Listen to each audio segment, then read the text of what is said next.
नमस्कार पशुपालक मित्रांनो, स्वागत आहे आपल्या फेटगुरू या यूट्यूब चॅनलवरती. मित्रांनो, आजच्या व्हिडिओमध्ये आपण आपल्या गायीमध्ये किंवा आपल्या म्हैसमध्ये व्याल्यानंतर होणारा जो मेटाबॉलिक आजार आहे, तर तो म्हणजे मिल्क फिवर. मित्रांनो, या आजारामध्ये आपल्या पशूंच्या शरीरामध्ये असणारे जे कॅल्शियम आहे, त्याची लेवल ही कमी झालेली असते. त्या ठिकाणी आपल्या पशूंमध्ये आपल्याला अनेक प्रकारच्या समस्या या निर्माण होऊ शकतात. मित्रांनो, त्यासाठी आपण आपल्या पशूंमध्ये कुठल्या उपाययोजना केल्या पाहिजे या संबंधित आता आपण माहिती घेऊया.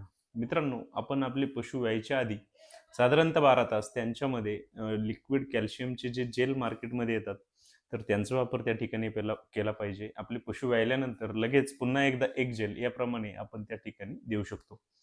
पशुपालक मित्रांनो, त्यासोबतच आपण आपले पशु गाभण असताना त्यांना ज्या आवश्यक अशा आहाराची गरज आहे, ती जर त्या ठिकाणी दिली, तर मित्रांनो आपण आपल्या पशूंमध्ये येणाऱ्या या मिल्क फिवरच्या समस्या नक्कीच टाळू शकतो. मित्रांनो, आपल्याला जर या विषयावर सविस्तर माहिती पाहिजे असेल, तर त्याचा व्हिडिओ आपल्या यूट्यूब चॅनलवरती अपलोड केलेला आहे आणि त्याची जी लिंक आहे ती मी खाली दिलेली आहे. आपण तो व्हिडिओ नक्की पहा. धन्यवाद.